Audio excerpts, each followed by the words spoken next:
तो hello friend, आज के इस वीडियो में देखेंगे क्लास 8 का मैथ का टेस्ट है जो कि आपके पूरे चैप्टर से रहेगा। क्लास 8 एनसीईआरटी मैथ का। आइए आपको पहला प्रश्न से स्टार्ट करते हैं। पहला नंबर प्रश्न है कि दो संख्याओं का योग 95 है। मान लीजिए कोई एक्स और वाई है जिसका योग कितना है, 95 है। यदि एक संख्या 87 है, मान लीजिए आपको एक संख्या 87 बता दिया गया है, तो पूछा है दूसरी संख्या क्या होगी। तो आपको 87 में क्या जोड़ना है तो 95 आ जाएगा। आपके लिए इन 4 ऑप्शन है, तो चारों ऑप्शन में से बारी बारी रखिए क्या जोड़ने पे 95 आएगा। तो आप लोग को पता होना चाहिए 87 में हम लोग क्या जोड़ेंगे। तो आइए गिनते हैं 87, 88, 89, 90, 91, 92, 93, 94, 95। यानी हम लोग 87 में 8 जोड़ेंगे तो 95 आएगा, जो कि आपके ऑप्शन नंबर सी में है। तो इसलिए आपका ऑप्शन नंबर सी सही होगा। दो संख्याओं का योग 95 है पूछा था, जिसमें एक संख्या 87, पहली संख्या तो 87, फिर इसमें क्या जोड़े 95 आ जाए, यानी दूसरी संख्या पूछा है, तभी तो जोड़ने पर 95 आएगा। तो 8 हमारा उत्तर सही होगा। सवाल नंबर दूसरा है कि किसी बहुभुज के किन्हीं दो शीर्षों को जोड़ने से प्राप्त रेखाखंड क्या कहलाता है। मान लीजिए यह कोई दो शीर्ष है, पहला ए, दूसरा बी, तीसरा सी, चौथा डी। ये 4 शीर्ष है आपको, जहाँ पर दो किरण मिले, दो रेखा मिले, उसी को शीर्ष बोलते हैं। यहाँ पर 2 शीर्ष, 4 शीर्ष है इसमें, और शीर्षों को जोड़ने वाले मान लीजिए ये जुड़ रही है। यहाँ पर आपको दूसरे कलर से बता रहा हूँ, शीर्ष को ये रेखा मिला रही है।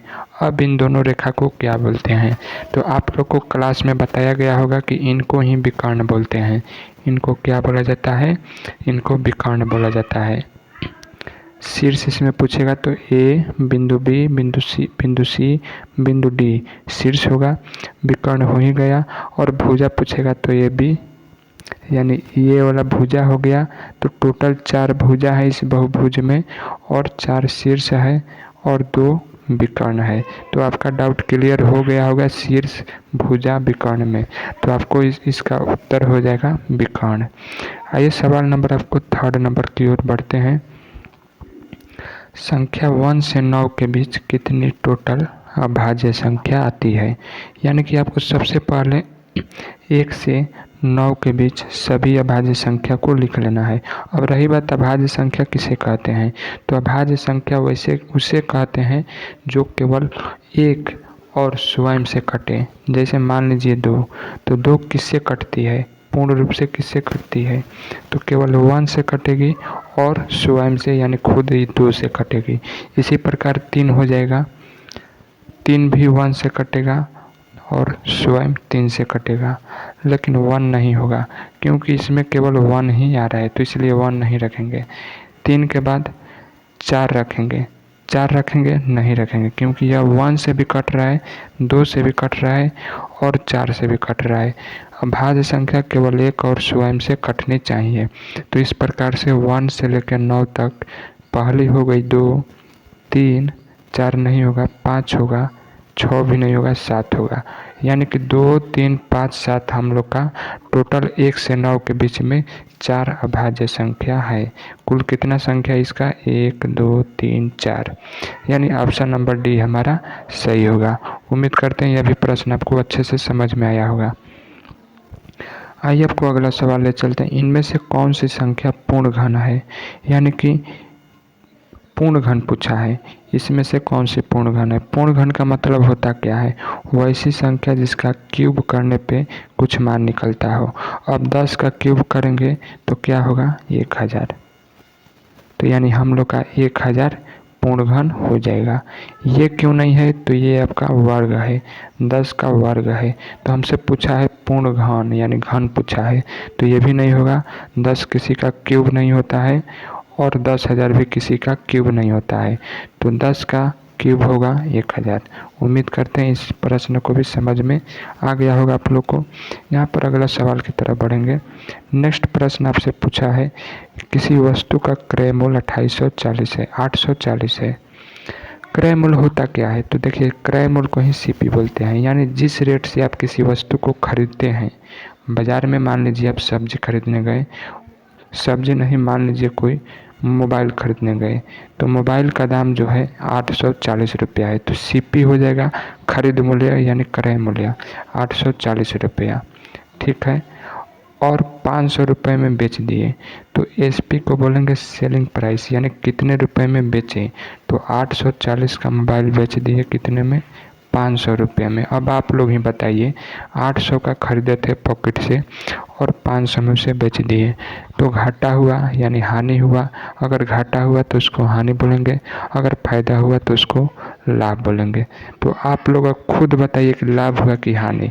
हानि हुआ, क्योंकि 800 लगाए थे, केवल 500 रुपया ही मिला, तो कुल कितने का हानि हुआ, तो सीपी में से एसपी को घटा देंगे, यानी 840 में से 500 घटाइएगा तो बच के आएगा 340 रुपया का।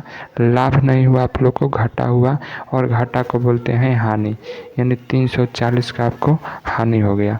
ऑप्शन नंबर बी सही होगा। आइए सवाल नंबर 6 की ओर बढ़ते हैं।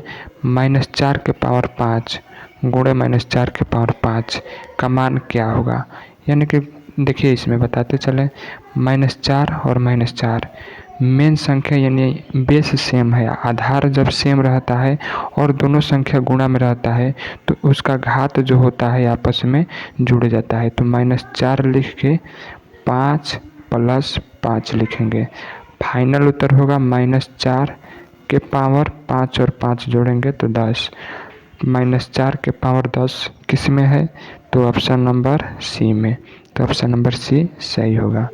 उम्मीद करते हैं इसको भी आपको समझ में आ गया होगा। 7 नंबर है कि संख्या 4.9 का मान क्या होगा, यानी स्क्वायर है। देखिए इसको कैसे बनाते हैं, 4.9 का स्क्वायर पूछा है, तो सबसे पहले आपको बताते चले यहाँ पर, तो 4.9 को कुछ इस प्रकार से लिख सकते हैं, दशमलव हटाकर नीचे एक शून्य बैठा देंगे। फिर यहाँ पर क्या होता है, 49 का जो स्क्वायर होता है 2401 होता है, और 10 का स्क्वायर जो होता है 100 होता है।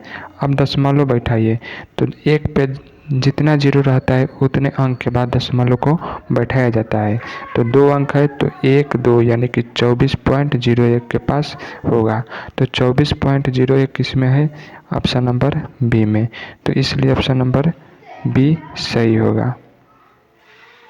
तो नेक्स्ट प्रश्न है आपका, देखिए 8 नंबर पूछा है कि कोई संख्या 5 से पूर्णतः विभाजित है, मतलब पूर्ण रूप से कट रहा है, वह कौन सी संख्या है। तो आपको इस चारों ऑप्शन में से पहचानना है कि 5 से पूर्ण रूप से कटने वाला कौन सा संख्या है। पूर्णतः विभाजित का मतलब शेष फल कटाने पर शून्य आ जाए, इसी को बोलते हैं पूर्णतः विभाजित। तो देखिए आपको जो संख्या लगेगी कि 5 से भाग देने पर शेषफल उसका शून्य आ जाएगा, वहीं आपका उत्तर होगा। तो पहला 542 होगा नहीं, 545 होगा, 543 भी नहीं होगा, ये तो होगा ही नहीं। देखिए आपको 5 से कटने वाली संख्या का नियम बता देता हूँ।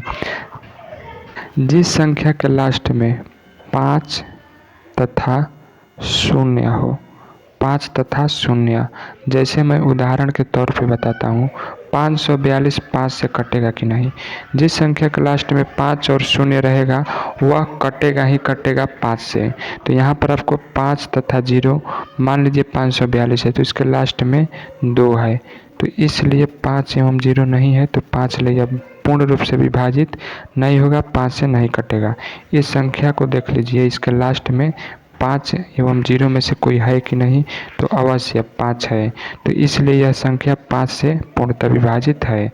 और 543 नहीं हुआ क्योंकि इसके लास्ट में 5 0 नहीं है, केवल 3 है। दोनों में से कोई एक होना चाहिए, या तो 5 होना चाहिए या 0, तभी वह संख्या 5 से पूर्ण रूप से विभाजित होगी। उम्मीद करते हैं समझ में आ गया होगा। यहाँ पर आपको, तो यहाँ पे है 467 गुणे 999 का गुणनफल क्या होगा। तो इसका एक ट्रिक होता है, अगर जितना संख्या इधर रहेगा उतना 9 उधर रहेगा।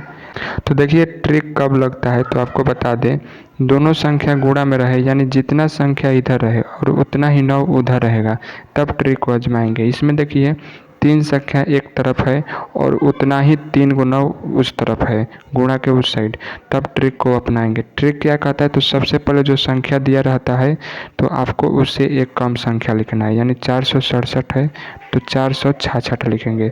अब यहाँ पर लिखेंगे 3 को संख्या, 4 में क्या जुड़े कि 9 आ जाए, तो 4 में हमको 5 जोड़ना पड़ेगा, पहला हो गया। अब 6 में क्या जुड़े कि 9 आ जाए, तो 6 में 3 जोड़ेंगे तो 9 आएगा।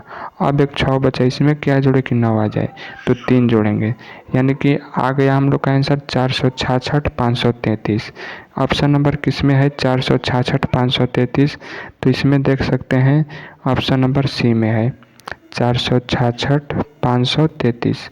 ट्रिक नहीं समझ में आया तो वीडियो को पुनः स्किप करके देख सकते हैं, समझ में आ जाएगा। ये ट्रिक तभी लगेगा जब, तो देखिए ये ट्रिक तभी लगेगा जब 9 रहेगा तब। तो यहाँ पर 466 और 533 सही होगा। ट्रिक को समझना चाहते हैं तो 2 बार वीडियो को देखिएगा। यहाँ पे आपको बताते चले 10वां नंबर प्रश्न है, 7 के घन का इकाई अंक क्या होगा। तो सबसे पहले 7 का घन निकाल लेते हैं। तो 7 का घन मतलब 7 को 3 बार गुणा करेंगे, वर्ग पूछेगा तो 7 को 2 बार गुणा करेंगे, तो 3 बार गुणा कीजिएगा तो 343 आएगा।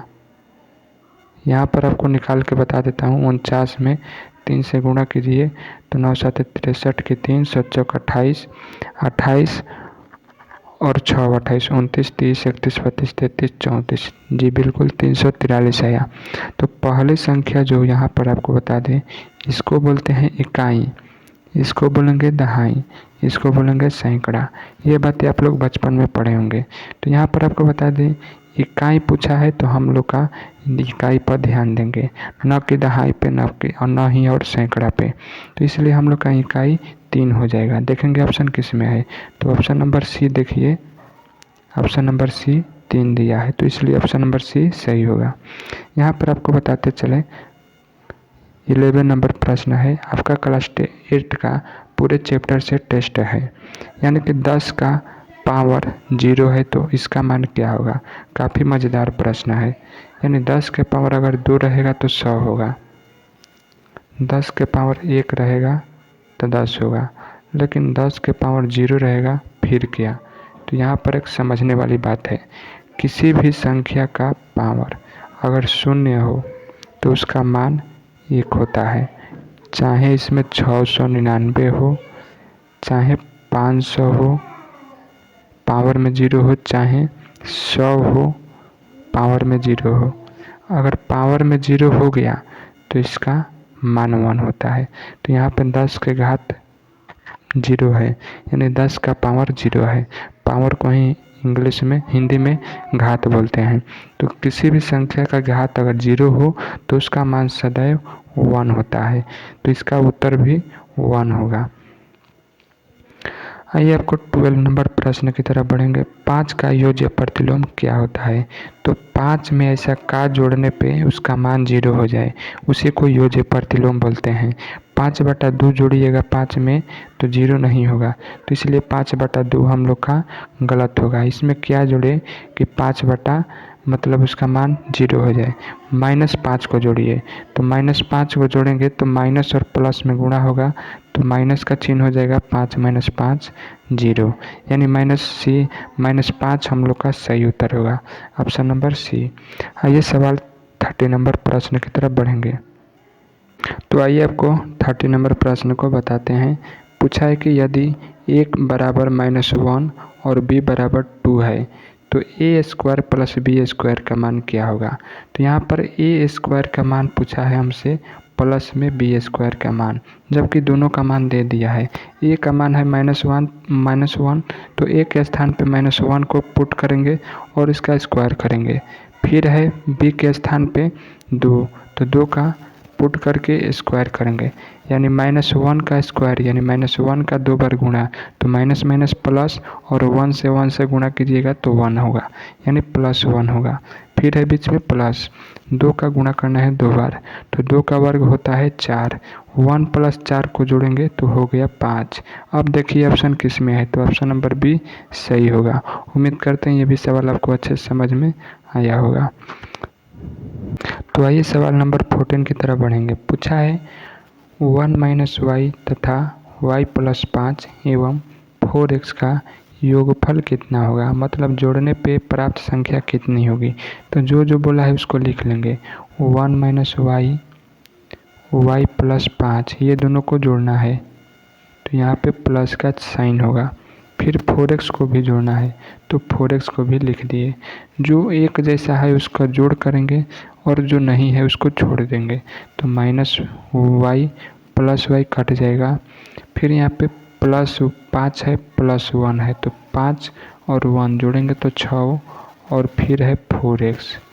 तो ऑप्शन नंबर किस में है, 6 प्लस 4x, या इसी को सजा के लिख सकते हैं 4x प्लस 6। तो देखिए ऑप्शन नंबर सी में 4x प्लस 6 दिया है तो इसलिए ऑप्शन नंबर सी सही होगा। ये आप लोग का समीकरण से सवाल पूछा हुआ है। आइए आपको 15 नंबर प्रश्न बताते हैं। 11 प्लस 6p बराबर 7 है तो p का मान ज्ञात करें। यहाँ पर आप लोग अगर x रहेगा तो जल्दी से निकाल सकते थे, लेकिन भुलवाने के लिए यहाँ पे p का मान दे दिया है।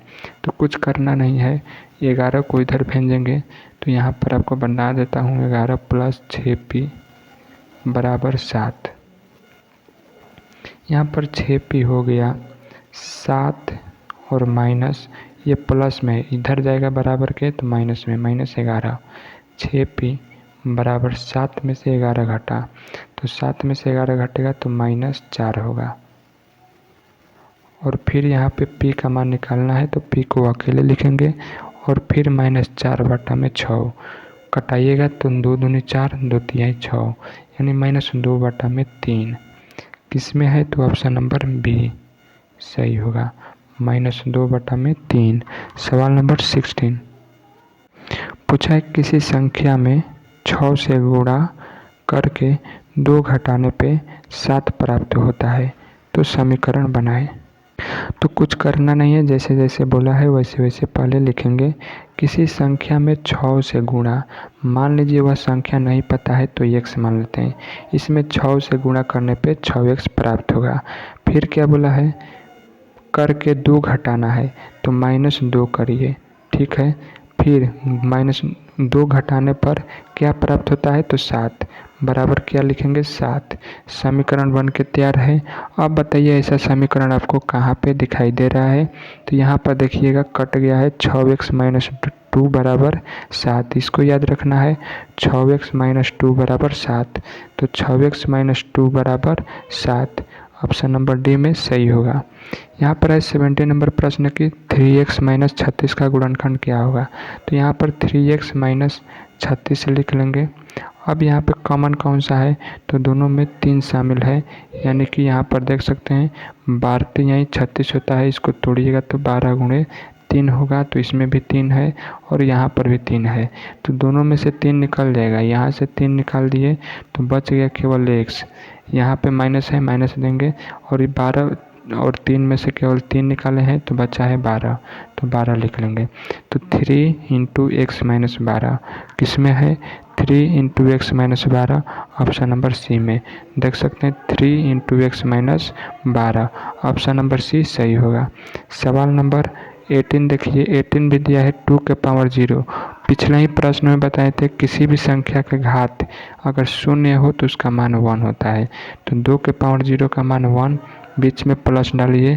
फिर दिया है 3 के पावर 0, यानी 3 का भी मान 3 के पावर 0 का भी मान 1 होगा। फिर दोनों को जोड़िए, 2 आ गया। ऑप्शन किस में, ऑप्शन बी सही होगा। सवाल नंबर 19 देखेंगे, 6 के पावर 10 भागा 6 के पावर 5 का मान क्या होगा।